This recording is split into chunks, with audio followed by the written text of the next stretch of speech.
tactical options available.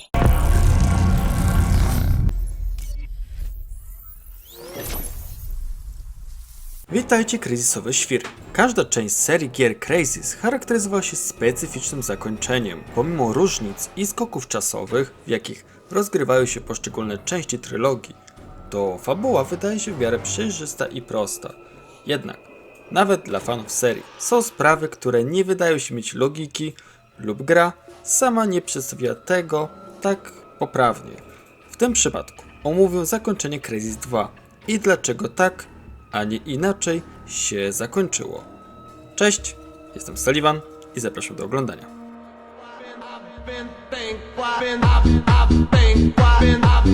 Wprowadzenie. Na wstępie zacznijmy po kolei, a mianowicie o co chodziło w fabule Crysis 2. By było wszystko spójne i klarowne. Na początku gry wcielamy się w żołnierza Marines o pseudonimie Alcatraz.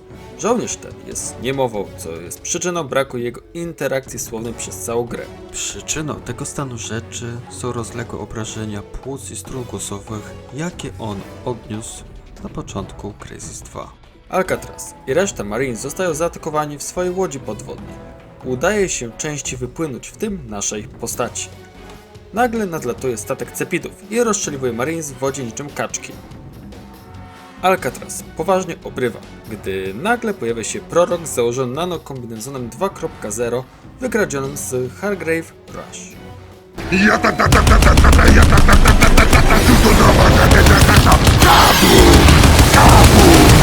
Umierający Alcatraz został zawleczony do pobliskiego budynku.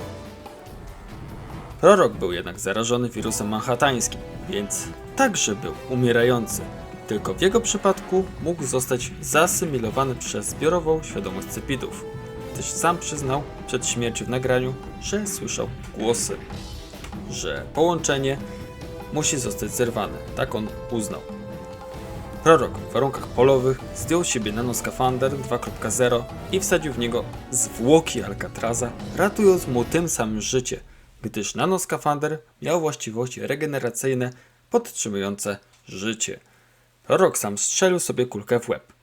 I tak oto zaczyna się Crysis 2, a Alcatraz staje się posiadaczem nanoskafandra przez całą grę.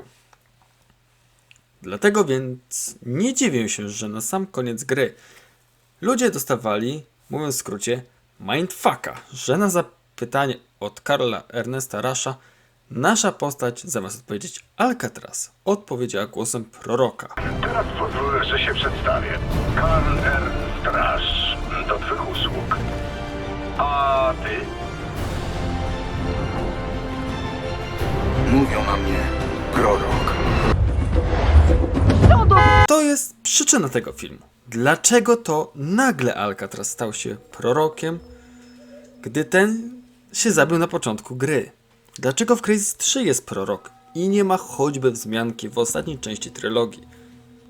W tej części filmu postaram się odpowiedzieć na to pytanie, trzymając się lore i wskazówek, które napotykamy w trakcie Crysis 2 i trochę w Crysis 3. I nie tylko. Zacznijmy od samej gry Crysis 2. W samej grze, przedstawionej historii, oczami i działaniami Alcatraza, natykamy się na mnóstwo informacji odnośnie ukrytych i nieznanych dotąd możliwości nanoskafandra. To nie była po prostu zwykła broń, jaka się wydaje w Crysis 1 czy Crysis Warhead. Nanoskafander powstał w wyniku zbliżającej się inwazji Cepidów, z którą Hargrave, twórca nanoskafandra, przewidział. W trakcie gry poznajemy funkcję nanoskafandra jako żywego, syntetycznego organizmu, stanowiący połączenie technologii Cepidów i ludzi. W tym przypadku Hargrave zdawał sobie sprawę z ukrytych konsekwencji noszenia nanoskafandra. Dlatego też można uznać, że operacja na wyspie Lingshan była swego rodzaju poligonem doświadczalnym, a nanoskafander 2.0 jest dużą zmianą względem pierwszej generacji, dużym wręcz upgrade'em, podtrzymanie życia. Wymiana martwych komórek użytkownika, w tym wymiana złamanych kości, tkanek. Wszystkiego. W dodatku zbroja adaptowała się, ewoluowała. Do czego zmierzam? Nanoskafander był swego rodzaju pasożytem, niczym pijawka. Potrzebował DNA ludzkiego, na którym bazował. wymienił wszystko niczym części zamienne w maszynerii. W przypadku proroka było tak, że ten zdjął nanoskafander w warunkach polowych. Nie była to precyzyjna operacja. Ponadto miał na sobie specjalny skafander ochronny, który miał na celu zabezpieczenie jego jako użytkownika przed większą ingerencją nanoskafandra w żywiciela, jako był właśnie użytkownik nanoskafandra. W tym przypadku był to prorok, który założył potem swój skafander na Alcatraza. Ten był praktycznie martwy, zwłoki, które były wręcz flakami. Ponadto nie założył mu tego białego stroju ochronnego. Nie był to przypadek. Prorok wiedział, że tylko nanoskafander może go ocalić. I tak się właściwie stało. Nanoskafander miał jako pierwsze DNA proroka, do którego był już zaadoptowany. Dlatego dane poprzedniego użytkownika musiał zaktualizować, zaadaptować także do Alcatraza jako nową nić DNA, którą musiał podtrzymać przy życiu za wszelką cenę. W tej chwili nanoskafander posiadał różne nici DNA. A trzeba wspomnieć jeszcze, że w trakcie gry Alcatraz przejął unikalny artefakt tunguski od Hargrave'a, a ten odblokował mu nowe DNA samych cepidów. Zrobił się jeden wielki kogiel-mogiel. W wyniku zakończenia, jaka była udana integracja systemów nanoskafandra z emiterem zarodników pod koniec gry, to nanoskafander ewoluował i zmienił działanie emitera, by ten zabijał cepidy, a nie ludzi, jak pierwotnie tego emitera zaprojektowały cepidy. W wyniku działań podczas wydarzeń w Crysis 2 zdołał nanoskafander nie tylko zachować i zapisać wspomnienia, w tym nagrania proroka, ale także odtworzyć jego samego. Coś w rodzaju utworzenia sztucznej inteligencji, sztucznej świadomości. Było to na tyle dokładne i precyzyjne działanie nanoskafandra, że prorok, a raczej ta tożsamość zapisana w skafandrze, nie poczuła różnicy. Prorok został odtworzony jako dusza zamknięta w nanoskafandrze. W wyniku ukończenia misji przez Alcatraza, ten zdołał przejąć wówczas kontrolę. W samym epilogu Alcatraz widzi i słucha, co prorok do niego mówi. To nie tylko Nowy Jork, nie tylko Lingshan.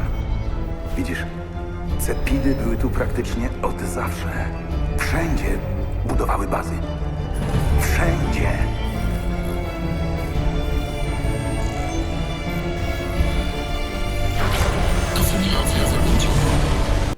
A przecież ten nie żył. W dodatku ten niedługo potem przejmuje ster nad jego ciałem. Podsumowując tę część o Crysis 2. Nanoskafander na tyle przeszedł zmiany, ewolucję oraz to, że zmienił się jego użytkownik w trakcie, to sprawiło, że w zakończeniu doszło do tworzenia proroka. Można rzec, że to wszelkie wspomnienia, nagrania, zbiór samego DNA proroka odtworzono niemal ze szczegółami przez sam nanoskafander. Alcatraz zaś był ciałem, ale on nadal był w nanoskafandrze, lecz w epilogu kontrolę w danym momencie na pytanie Karla Ernesta Rusha odpowiedział autentycznie prorok, w sensie odtworzona świadomość. I to jest fakt. Co się stało, że w Crysis 3 gramy tylko prorokiem? Odpowiedź ta jest zawarta w książce Crysis Eskalacja. W jednym z podrozdziałów dotyczyła ona właśnie proroka i Alcatraza i ich konfrontacji między sobą odnośnie tego, kto powinien przyjąć ostatecznie kontrolę nad ciałem, kontrolę nad nanoskafandrem. Nie wchodząc w szczegóły i starając się wam streścić fabułę tej historyjki, prorok nie mógł pojąć i zrozumieć, dlaczego wybudzał się w różnych miejscach. Fakt, że był martwy, ale teraz żył jakimś cudem.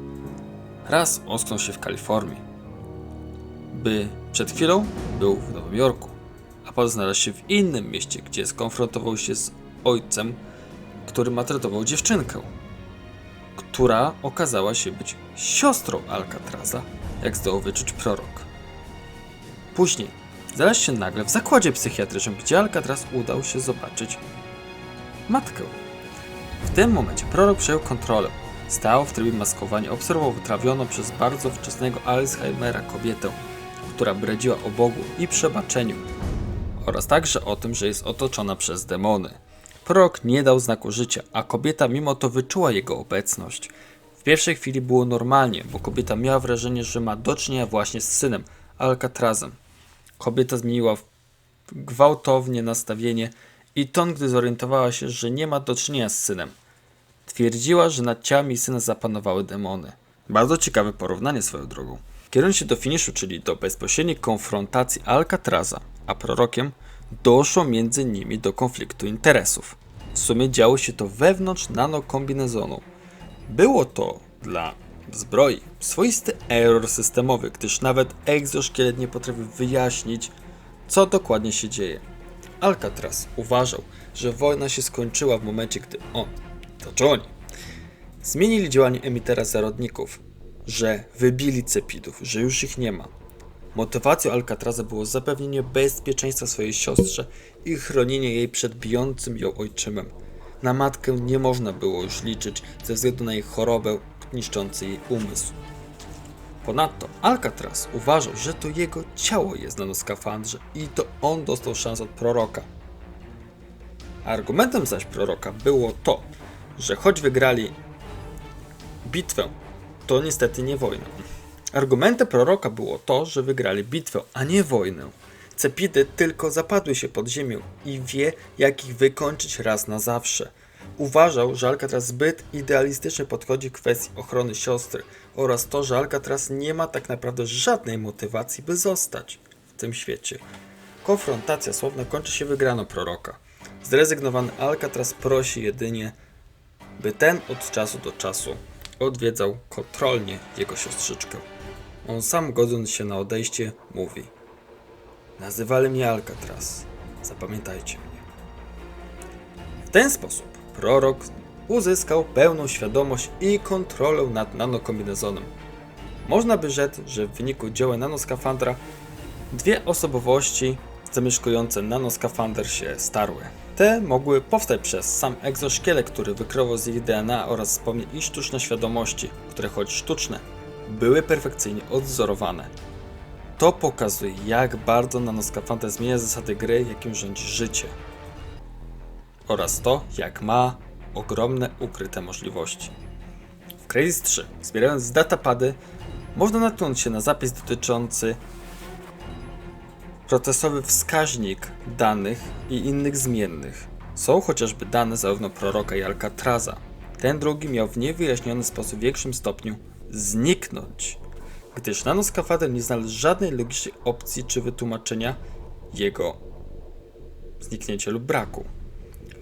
Zaś w książce Crysis Legion można wspomnieć, że świadomość proroka była jeszcze w trakcie Crysis 2, gdyż same nagrania i bezpośrednie rozmowy proroka do Alcatraza świadczyły o utworzeniu się sztucznej świadomości.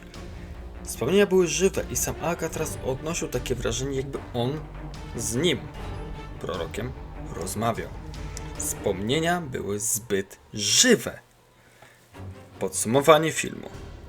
Jako fan Crysis muszę przyznać, że zakończenie Crysis 2 wprowadza duży chaos w kontekście tego, co zostaliśmy w trakcie przejścia tej części gry. Odbija się to także w kontekście Crysis 3, ponieważ grając Crysis 2 można mieć wrażenie, że mam do czynienia z Alcatrazem, by nagle w Crysis 3 znaleźć się jako prorok.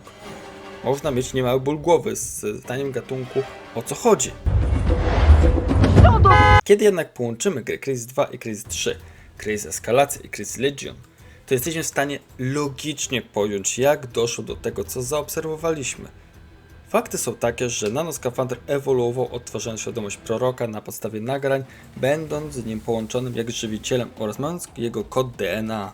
Nanoskafander to komputer, który zapisując wszystko, co zaszło w ciele proroka, jego umysł, przeszłość, wspomnienia i przekonania, to były składniki do odtworzenia go. To samo można powiedzieć o Alcatrazie, który nie mógł mówić, przez co znacząco utrudnia jego ocenę, jaka jest narzucona w Crysis 2.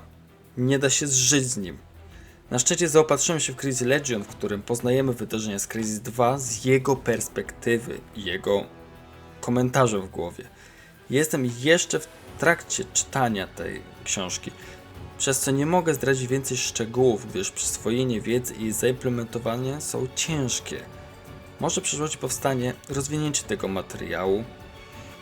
Kontynuując, w Crysis eskalacja mamy kłótnię o tym, kto ostatecznie przejmie kontrolę nad nanokombinezonem, gdyż oboje, Prolog i Alcatraz, napotkali konflikt interesów. Z tej potyczki zwycięsko wyszedł Prorok, dlatego to w niego wcielamy się w Crysis 3. W trzeciej odsłonie serii datapady stają się być źródłem wiedzy odnośnie przemian, jakie zaszły w nanoskafandrze. Zniknięcie procentowych danych osobowych Alcatraza z plików w nanoskafandrze dla systemu egzoszkieleta były, jak zwykły, niewyjaśniony error. Można to uznać za symbolikę opuszczenia duszy Alcatraza z nanoskafandra, która była wówczas zamknięta. Zaznaczam tylko, że to jest moja osobista opinia. Mam nadzieję, że film rzucił wam trochę światła na te przekombinowane według mnie zakończenie Crysis 2 oraz, że wyjaśniłem wam to w miarę logicznie. Zostaw łapę, tak jak ten koleś, jeśli ci się podobało. I chciałbyś więcej tego typu filmów z lore Crysisa. Dziękuję za uwagę, Sullivan out.